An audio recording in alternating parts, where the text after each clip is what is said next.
yes, or I didn't have time to do it. And we had chemistry today. Blah, blah, blah, blah, blah. Right. Let's have a look at the homework. What was the homework on? Let's see. We are in electricity. What were the two? One or two homeworks? One. The EMF and internal resistance. Yes. This is just a graph, wasn't it? There was one question. One question. Yeah. Let's do this first. Magic zero. I want to try. You don't try when you buy five. That's not trying. Well, they have a discount on it. What did you buy 5 of? They have the same discount on the Indomie one too. Yeah, okay, but then like... How much? 2.5 for 5. That's a pretty good deal. Did you believe in me? Yeah. Yes? About 10. That, mashallah, you don't try with 10 either. No, I didn't buy 10 matches. I bought like 5 matches. 5. What a failure. What a failure. In more ways than one. Oh my goodness, come on! Now, can we start this one? Yes, I would like to. I'm just waiting for a Faisal to sit down. I think it's now the first in the class. Yeah, but you're the last to sit down. I'm waiting for you. May I begin? If you'd like to. I would like to. Right. Then we shall. Then we shall. Okay. Let's write down this table first. So I need 2. I need one for the voltage and one for the current. Now I said it's a little bit easier if you put the current on the X and the voltage on the Y. So the current starts at 0.5 and it increases by 0.25 until it reaches 2.75. Oh my goodness, be careful. And then the voltage starts at 1.75 and it decreases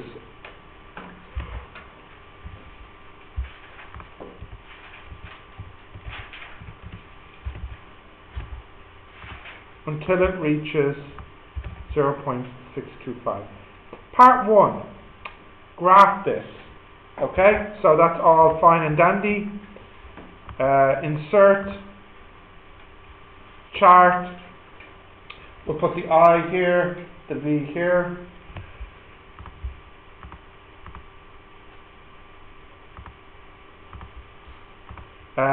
Volt PD against current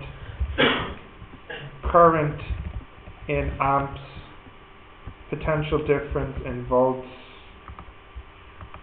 and here's the graph. I hope you have something similar.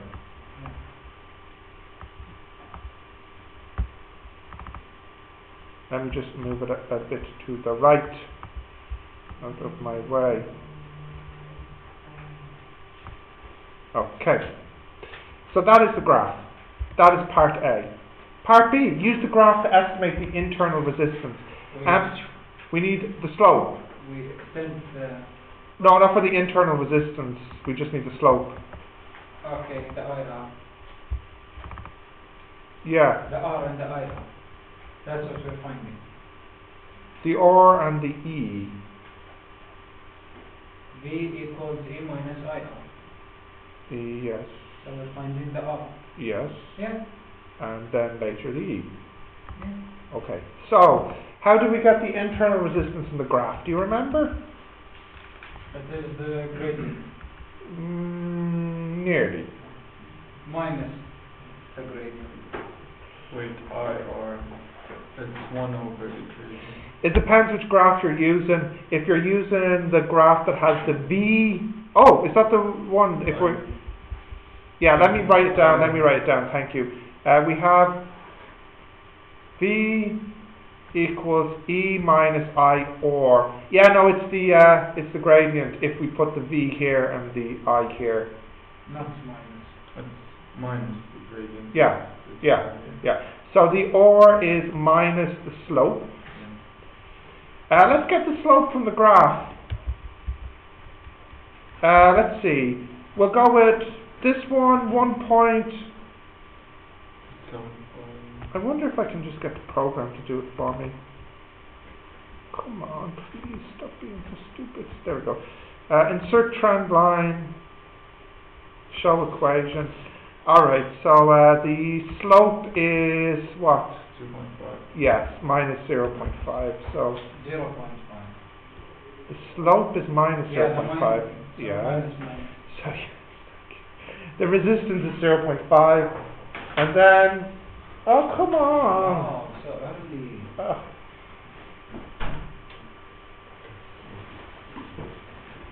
Why are you late, Omar?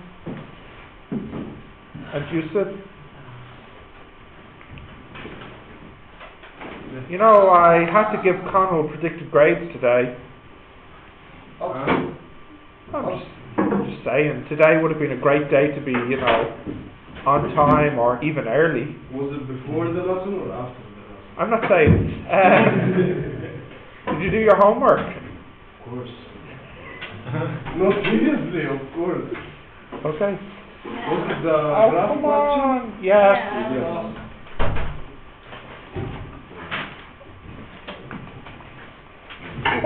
Why do you want to sit there? Why not?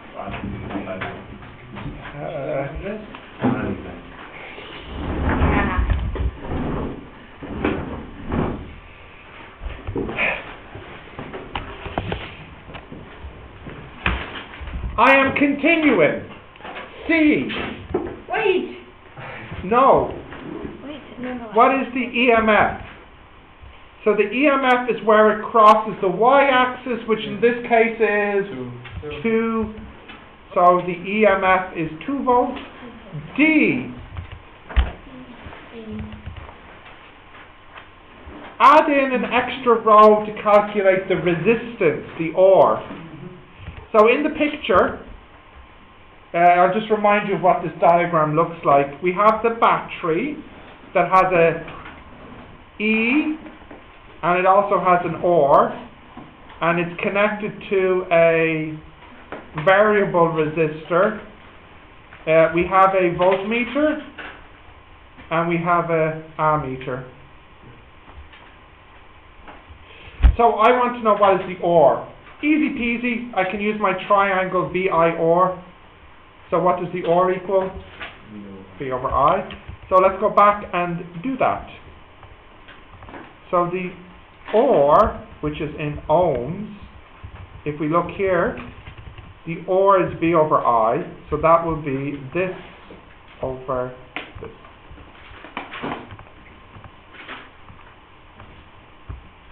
Okay? Next.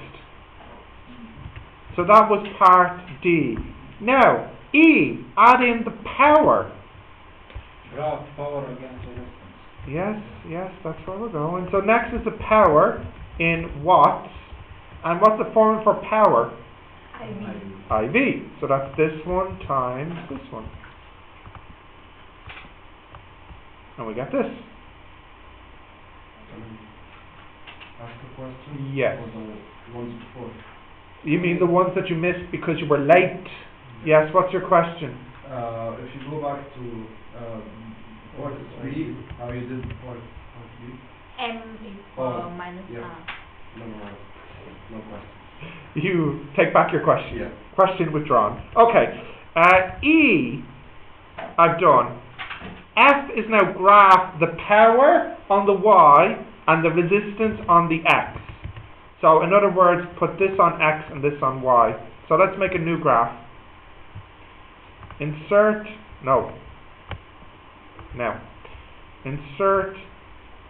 chart, scatter. Why do you use scatter not line? Because scatter actually, a line graph is something that's not what you think it is. A line graph always has time on the x-axis. Inappropriate here. Okay. So this one is power against, you're confusing me, power against resistance. When you are ready. Yeah. Resistance in ohms, power in watts. No. Yes, this is right. Oh no, that's totally wrong. But my eyes is in white. That's not what I wanted. But don't I you said, ask about yes, I did ask. I said, graph power against resistance. Oh. Well, Power against resistance. what again? I can't believe. Why didn't you ask me this sooner, like 5 weeks ago? You always say Y against X.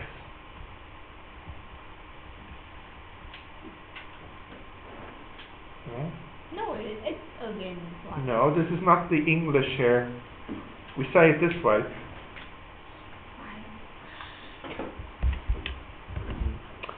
Now, this graph is quite actually a famous graph. This is the reason I had you draw it.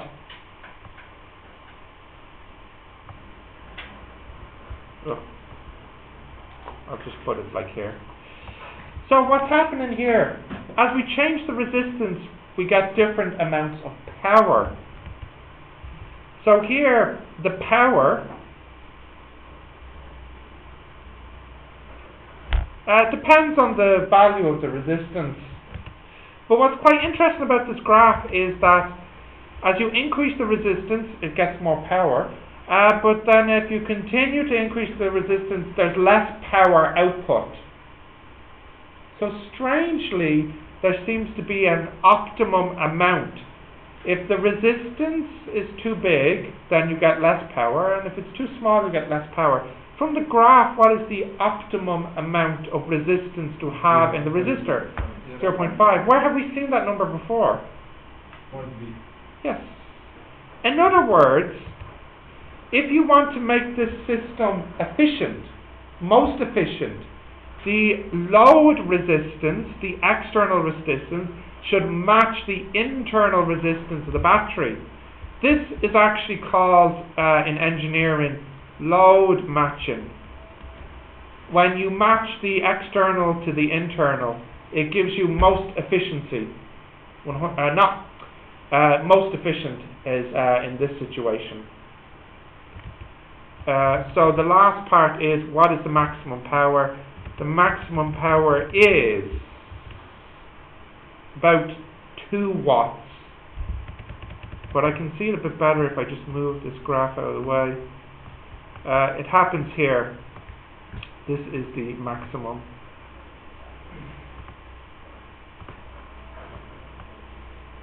So, who is doing electrical engineering next year? Anyone?